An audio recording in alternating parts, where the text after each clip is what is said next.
सिद्धार्थ कथा सुनो सुनो सिद्धार्थ कथा।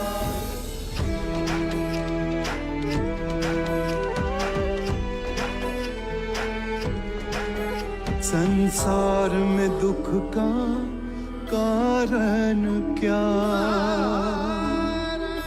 संताप शोक का निवारण क्या।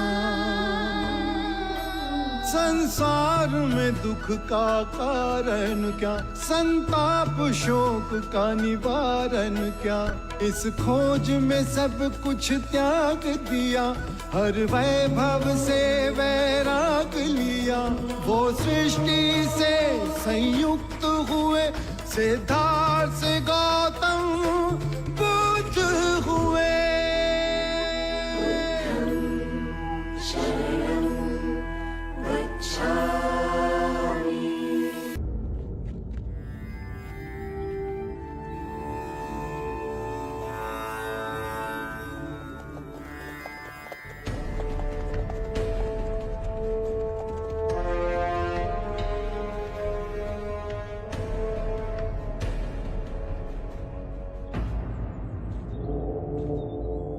बुद्ध, ये मैं क्या सुन रहा हूं? आप 3 माह पश्चात महापरिनिर्वाण लेंगे। आप हमें छोड़कर कैसे जा सकते हैं? इस अंधकार भरे संसार में केवल आप ही प्रकाश का स्रोत हैं प्रभु। हमें इस अंधकार में फिर छोड़कर ना जाइए। आप इस संसार में ना हों, ये सोचकर ही मन भयभीत हो रहा है प्रभु। आजाद शत्रु, मृत्यु का भय केवल उसे ही ना होगा जिसने अपना जीवन बुद्धिमानी से जिया हो। यह शरीर तो नश्वर, परंतु मेरी वाणी, मेरे सूत्र बन सदैव तुम्हारे हृदय में प्रकाशमयी रहेगी। प्रभु, मुझे अपने साथ ले चलें प्रभु। जीवन भर मैंने कोई मूल्यवान कार्य न किया। महानिर्वाण तक आपके साथ आपकी सेवा करने का सौभाग्य दें प्रभु।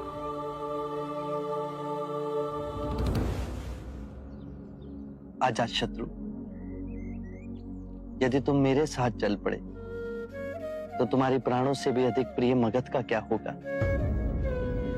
तुम राजा हो तो अपने राज धर्म से कैसे विमुख हो सकते हो। तुम पर कितने मनुष्यों का उत्तरदायित्व है और यही तुम्हारा धर्म है। आजाद शत्रु, अपने धर्म को ना छोड़ो। मैंने तुमसे कहा था ना, यदि राजा धार्मिक हो राज्य करेगा तो सारी प्रजा धार्मिक हो जाएगी। जब आंखें खुली तभी सवेरा हो जाता है। स्वयं को सुरीला बनाओ। जब सुरीले हो जाओगे तो अपने अंदर धर्म का उदय पाओगे और उस धर्म से ब्राह्मण, मंत्रीगण, गृहपति सब कंपित होंगे, सब तरंगित होंगे। और जब वो धार्मिक हो जाएंगे तो सारी प्रजा धार्मिक हो जाएगी। प्रभु, आपको फिर न देख सकूंगा। इस भय से मेरा दम घुट रहा है प्रभु। जीवन जीने का एक ही रहस्य है, स्वयं को भय से मुक्त कर दो। ना ही आने वाले कल की चिंता और ना ही बीते हुए कल का रोना और ना ही भयवश किसी के साथ चिपको। जीवन का एक सत्य और समझो आजाद शत्रु, यदि तुम किसी व्यक्ति, विचार, वस्तु से चिपकोगे तो उसे गवा दोगे। जिस क्षण तुमने सहायता के लिए हाथ फैलाना बंद किया, उसी क्षण से तुम पूर्ण मुक्त हो जाओगे। प्रभु, मुझे आपको छोड़ना होगा, किंतु आप मेरी अंतिम सांस तक मेरे साथ रहेंगे, मेरे अंतर मन में प्रज्वलित ज्योति की तरह आपका प्रकाश सदैव प्रज्वलित रहेगा।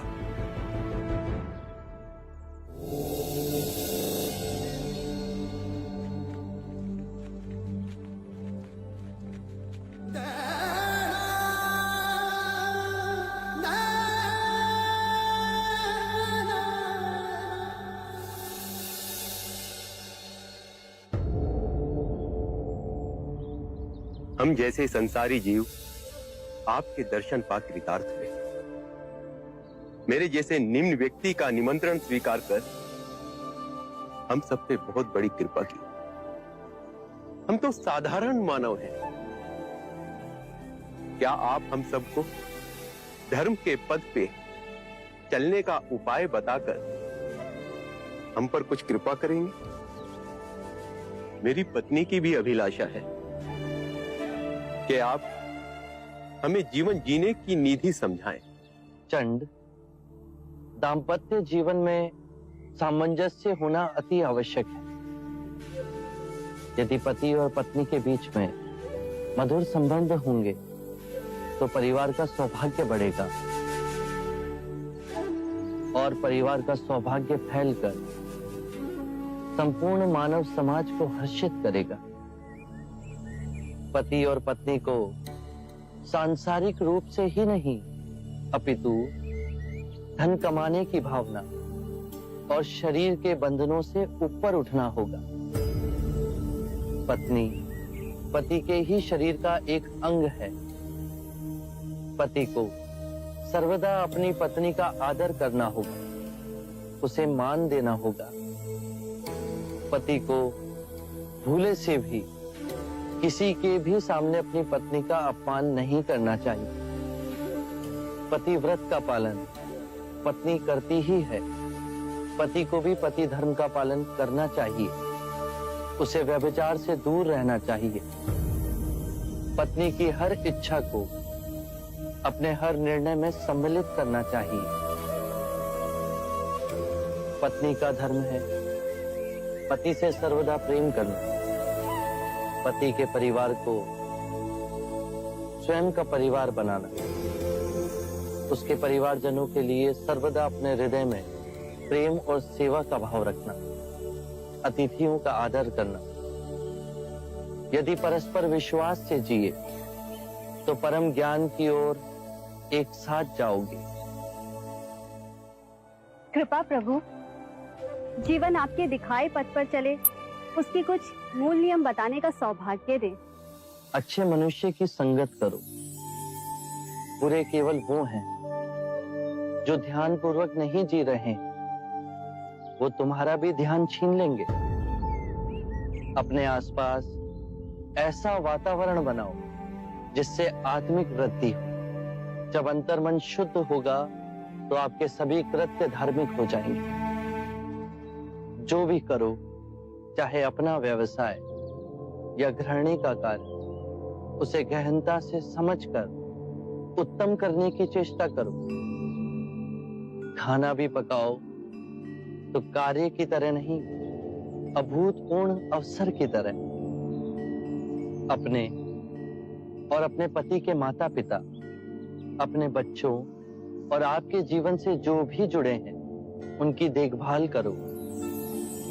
केवल अपने लिए स्वार्थी हो जीवन ना जियो।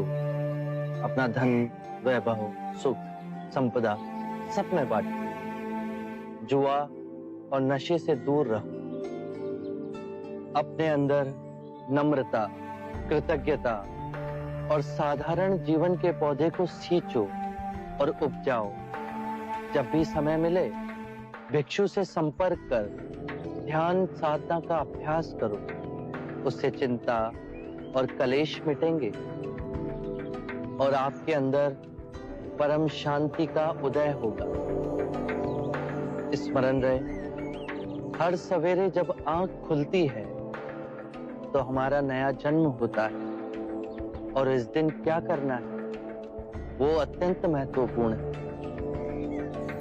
मनुष्य कृतज्ञ भाव से जीना भूल गया है। सांसारी को यह स्मरण रहे कि उसे क्या क्या संपदा मिली है। वृक्ष मिले, पुष्प मिले, वायु मिली, जल मिला है, आकाश मिला है। ये संपदा हमने तो नहीं कमाई। इन सभी के लिए अपने अंतर में धन्यवाद का भाव हो, कृतज्ञ भाव से हर दिवस को जीते हुए सोचो। यदि बहुत कुछ नहीं सीखा तो कुछ तो सीखा। यदि कुछ ना सीखा तो हम अस्वस्थ तो नहीं हुए, और यदि अस्वस्थ हुए तो हमारी मृत्यु तो नहीं हुई। यदि कृतज्ञ भाव से भरकर जिएंगे तो इस सुंदर जीवन के प्रति पुष्प के समान खिल जाओगे।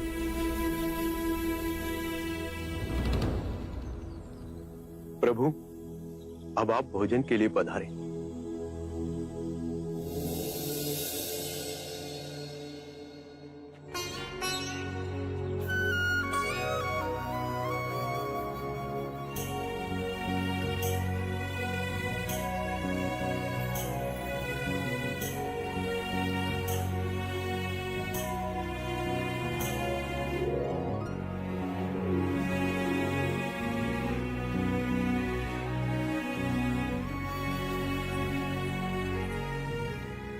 देखिए, आपने बुध को शुक्र माधव तो परोसा ही नहीं। जाइए जाकर परोसाइए। अरे हाँ, ये तो मैं भूल ही गया। जी। मैं अभी परोस के आता हूँ।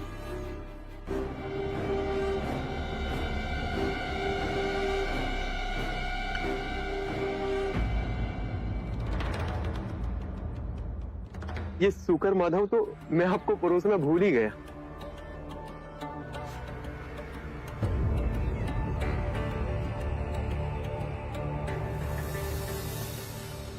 ये शुकर माधव बड़े प्रयास से मैंने चंदन के वृक्ष से तोड़ा है। बड़े प्रेम से मैंने आपके लिए बनवाया है। कृपया इसे ले लीजिए।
ये बिजली की चमक, ये बादलों का गरजना,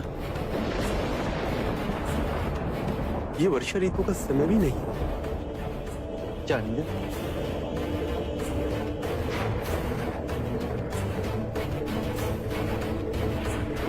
चंद, बचे हुए शुक्र माधव को धरती में गाड़ाओ।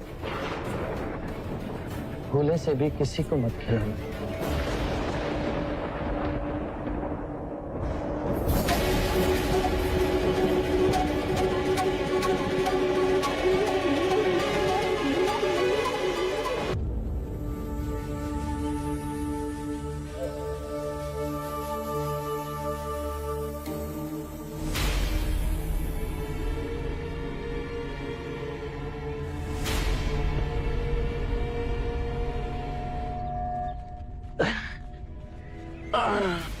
बुध, क्या हुआ बुध? आनंद, हम कुछ देर यहीं रुकेंगे। अनिरुद्ध, तुम बाकी भिक्षुओं को लेकर कुशागार की ओर जाओ। हिरण्य नदी के समीप हम दोनों तुम्हें वहीं मिलेंगे। आनंद, तुम इस वृक्ष के नीचे मेरा आसन लगाओ। जी बुद्ध। मैं कुछ समय यहीं विश्राम करूंगा। जी।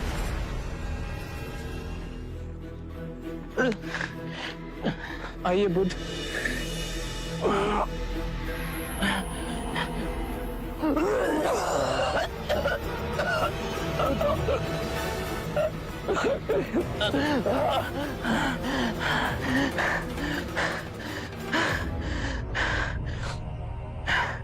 आनंद, बहुत प्यास लगी, जल्दी जाकर मेरे लिए चल ले आओ।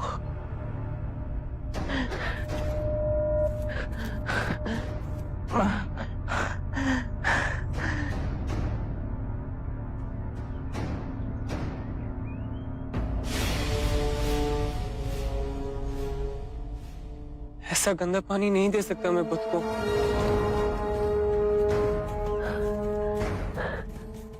बुद्ध, आनंद, जल लाए, मुझे बहुत प्यास लगी। बुद्ध, वहाँ का जल बहुत गंदा है, आपके पीने योग्य नहीं है। ककोता तक रुकिए, वहाँ का जल मीठा और निर्मल है। वहाँ जाते ही मैं आपके जल पीने का और स्नान करने का प्रबंध कर दूंगा। आनंद, इस भिक्षा पात्र में चल रहा, जल स्वच्छ है, जल्दी जाओ। जी बुद्ध।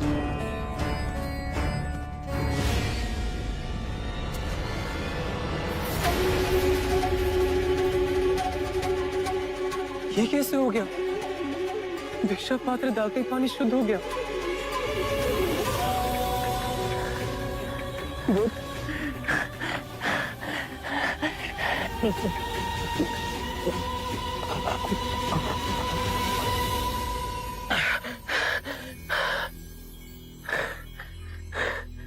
बुद्ध, मैं पहले गया तो ताल पूरा गंदा था।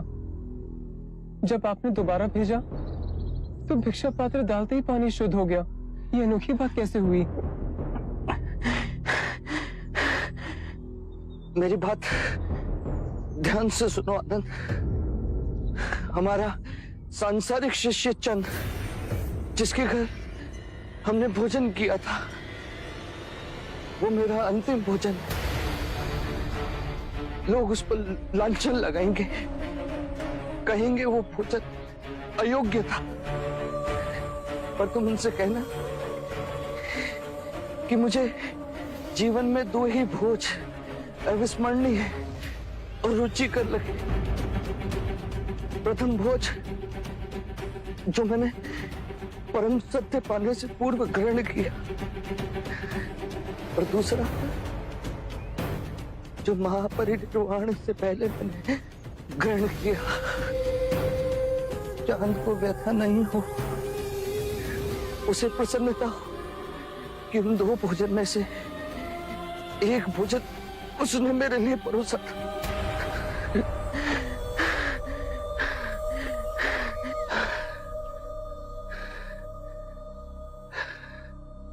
आनंद, हमें हिरण्य नदी के पार जाना है, कुशागार के समीप। वहां साल के वन है। साल के वृक्षों पर बहुत सुंदर पुष्प आते हैं, बिल्कुल ज्वाला के समान। लाल रंग के सुनहरे पुष्प। मल्ला राजद्वार के पास हमें जाना है। जल्दी चलो आनंद। जी बुद्ध। हमें देर हो रही है।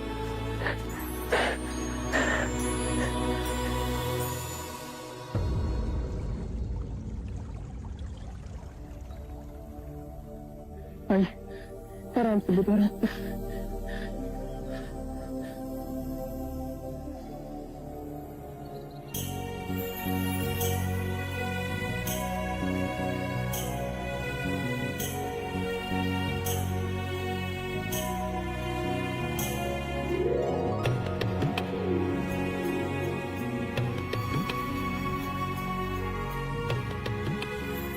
आनंद,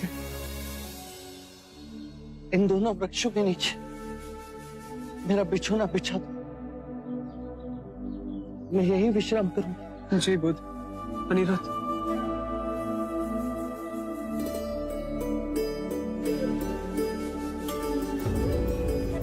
अनिरुद्ध, धर्म का स्वभाव तथागत है। तथागत का अर्थ है जो है, जैसा है। इसी अद्भुत तथागत से कमल का पुष्प उत्पन्न हुआ। तथागत से अनिरुद्ध का उदय हुआ। आप सभी का उदय हुआ। आनंद का उदय हुआ। इस संपूर्ण प्रकृति का उदय हुआ। जो भी तथागत से उत्पन्न हुआ है और जो भी तथागत में विलीन होगा, उसे हम तथागत कह सकते हैं। धर्म कहीं से नहीं उपजते और ना ही कहीं जाते हैं। धर्म केवल है और रहेंगे। आज से मैं और सारे भिक्षु आपको तथागत कहेंगे। आपको तथागत कह के हमें स्मरण होगा कि हम सब में तथागत का बिंदु है। जैसे यदि हमारे सर में पीड़ा हो और उसे हम तथागत से स्वीकार भाव से स्वीकारें, तो वो पीड़ा समाप्त हो जाती है। इसका कारण है कि हमारी आदि शक्ति उस पीड़ा से लड़ने के लिए बह निकली और आदि शक्ति उसका उपचार कर रही है। ये दोनों विभाजित शक्तियां सर की पीड़ा से अधिक सर को दुखा रही हैं। यदि हमने तथागत से इस पीड़ा को स्वीकार भाव से स्वीकार कर लिया, तो दरार भर गई। अब हमारी सारी शक्ति इस पीड़ा को आरोग्य करने में जुट जाएगी। आइए बुद्ध।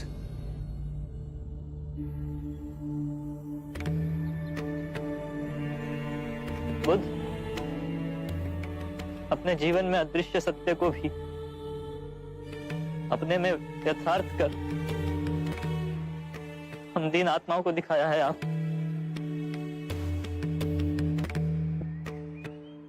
क्या हुआ भिक्षु अनिरुद्ध?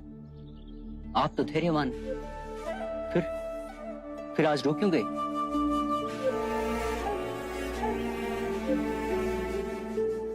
प्रिय भिक्षु, मुझे आज आभास हुआ है कि बुद्ध आज रात्रि ही निर्वाण को प्राप्त होंगे।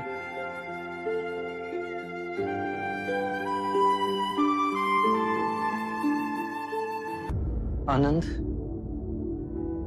मेरा सिर उत्तर की ओर होना चाहिए।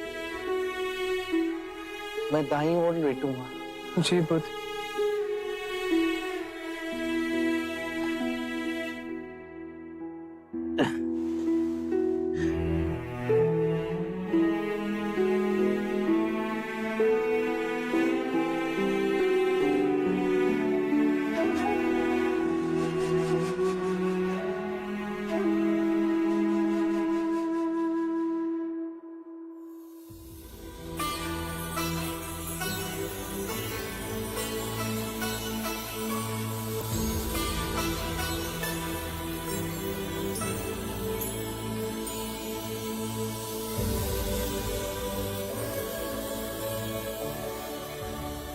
देखो आनंद, अभी तक बसंत ऋतु भी नहीं आई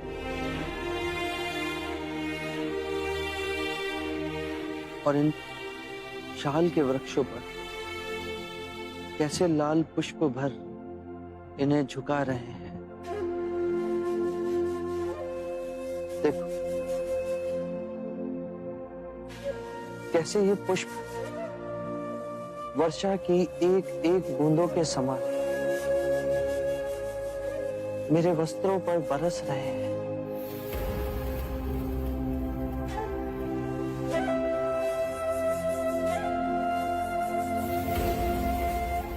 कितना सौंदर्यवान है ये वन। और वहां पश्चिम से अस्त होते सूर्य की किरणें कैसे हर ओर अपना प्रकाश फैला रही है। क्या तुम साल की इन टहनियों में बहती वायु के संगीत को सुन पा रहे हो? मेरा हृदय तो ये सब देख आनंद से विभोर हो गया।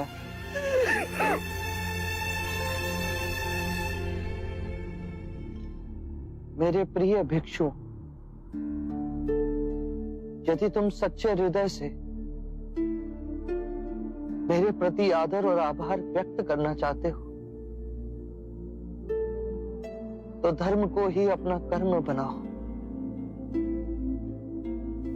हर क्षण को ध्यान में जियो।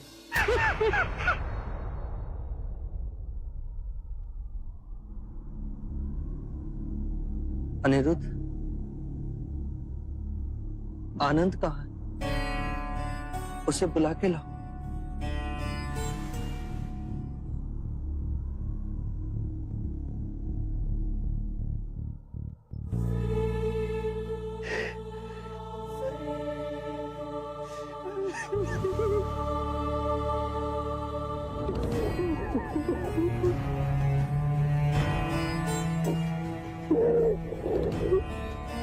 शांत हो जाओ आनंद।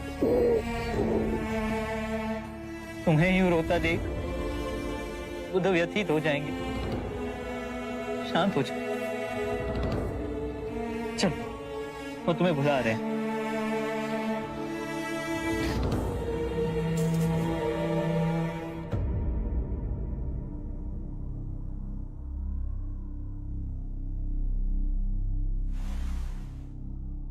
इतने व्यथित ना हो आनंद। मैंने कितनी बार तुम्हें चेताया है कि सभी धर्म अनित्य है। जन्म में मृत्यु के पश्चात है, मिलन में वियोग की सूचना है, लहर के उठने में गिरने की प्रकृति। यदि मृत्यु ना हो तो जन्म कैसे संभव है आनंद? तुमने अपने हृदय और आत्मा से मेरी बहुत सेवा की। मैं तुम्हारा अत्यंत आभारी हूं। तुम में अनेक गुण, किंतु तुम इन सभी गुणों से आगे जा सकते हो। थोड़ा सा प्रयास करो तो तुम भी जन्म और मृत्यु के बंधन को काट सकोगे। तुम आत्म मुक्ति प्राप्त कर सकते हो, प्रत्येक दुख से उबर सकते हो। और मैं जानता हूं कि तुम ये सब कर सकते हो, और मुझे तुम्हारी इस चेष्टा से प्रसन्नता मिली।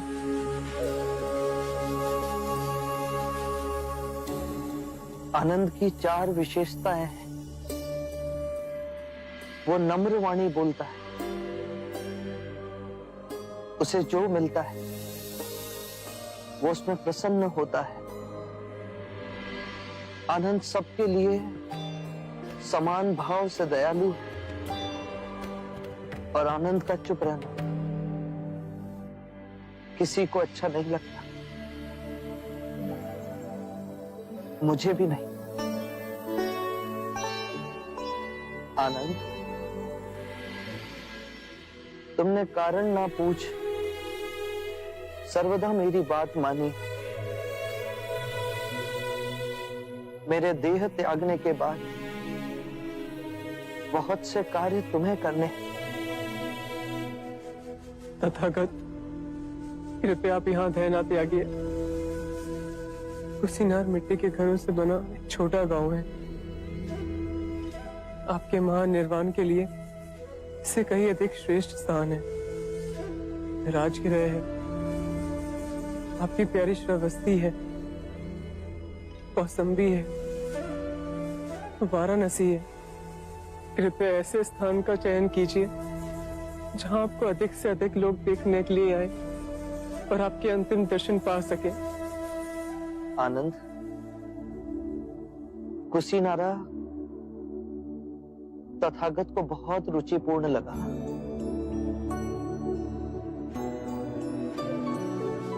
छोटा सा मिट्टी के घरों का गांव,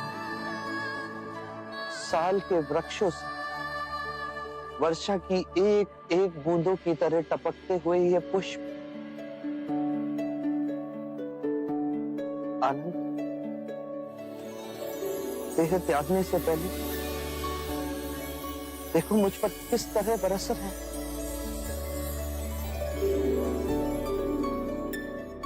आनंद, मेरा एक कार्य करो, कुशीनारा जाओ और वहां मल्ल नरेश को सूचित करो कि बुद्ध उनके वन में रुके हुए हैं, और उनसे कहो कि आज रात्रि के तीसरे प्रहर में बुद्ध महापरिनिर्वाण लें।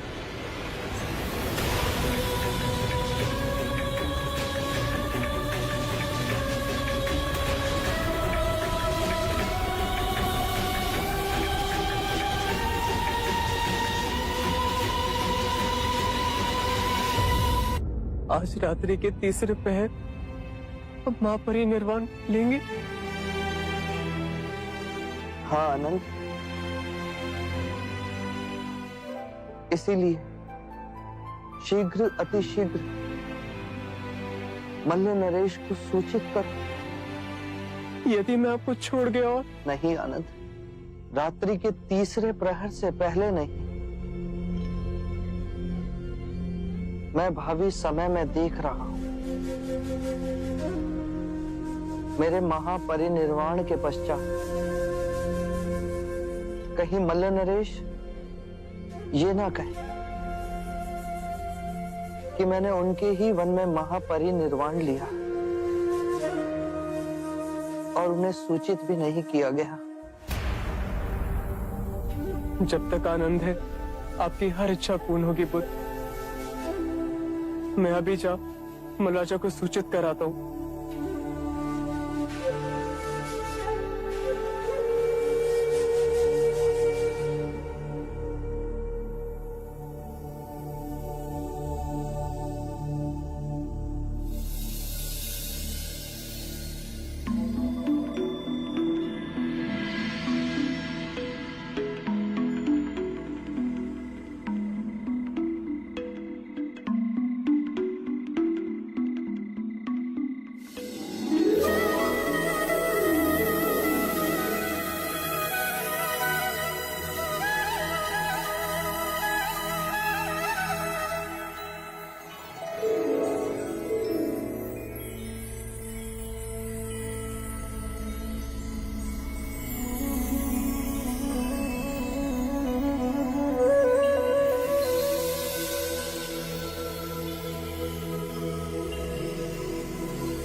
याद रहे,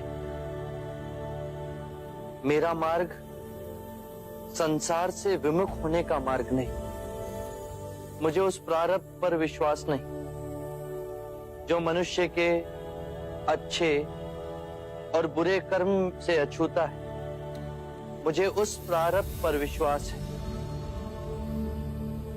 जो मनुष्य तब तक नहीं बना सकता जब तक वो स्वयं कर्म ना करे।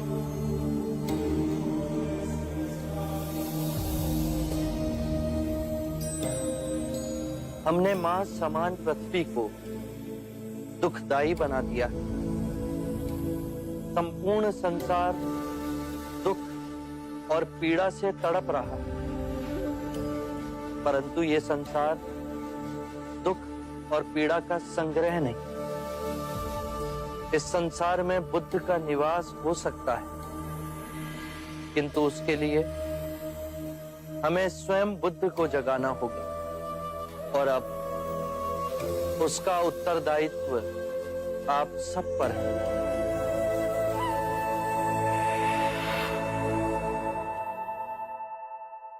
अज्ञान ही दुख, भ्रम, चिंता को जन्म देता है। क्रोध, लोभ, अभिमान, स्वाभिमान, ईर्ष्या इसी अज्ञान की संतान है। माया का खेल विपरीत का है, दो रूपों का है, परंतु जीवन और मरण दो नहीं, एक ही है।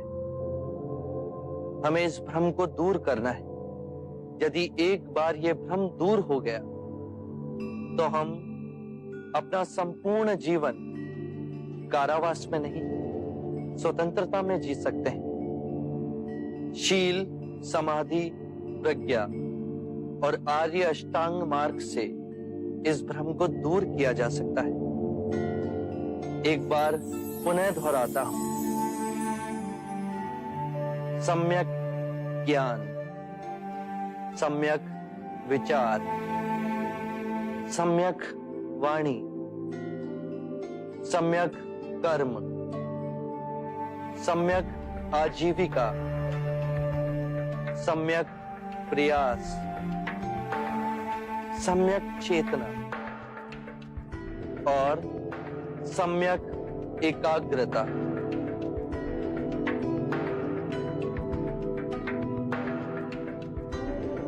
जिसकी निद्रा उड़ गई हो उसके लिए रात्रि बहुत लंबी है। जो थक गया है उसके लिए पड़ाव बहुत दूर है। जिसने अंधे हो अपना जीवन जिया और धर्म का मार्ग नहीं समझा, उसके जीवन में अनंत दुख है।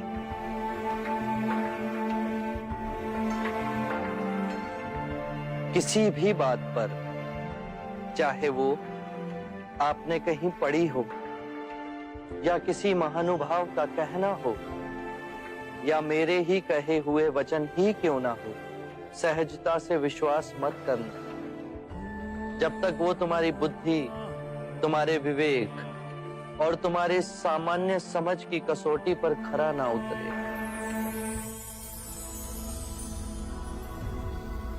बुद्ध, और यदि परम ज्ञान के रास्ते में आपसे भेंट हो गई तो? यदि परम ज्ञान के मार्ग में कोई भी मिले उसे गले ना लगाना। यदि मार्ग में बुद्ध भी मिले तो उनके मुंह में भी मत हंसना। चाहे उस मार्ग पर तुम्हें पिता ही क्यों ना मिले, उनके मोहवश भी मत आना। अपने जीवन को पूर्ण स्वेच्छा से जीना, किसी के बंधन में ना जीना।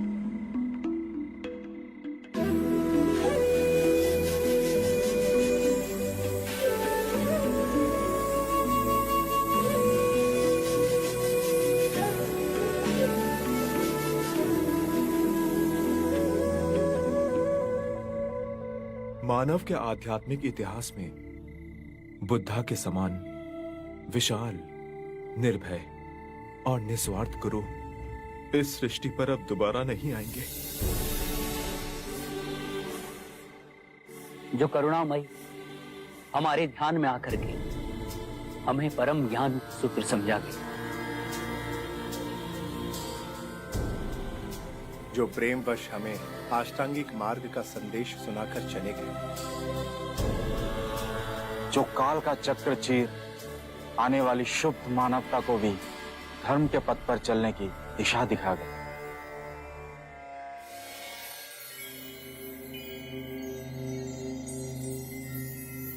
बुद्धं शरणं गच्छामि। मृत्यु का भय उसे ना होगा जिसने अपना जीवन बुद्धिमानी से जिया हो। ये शरीर तो नश्वर है, पर मेरी वाणी, मेरे सूत्र बन सदैव आप लोगों के पथ को प्रकाशमयी करेंगे।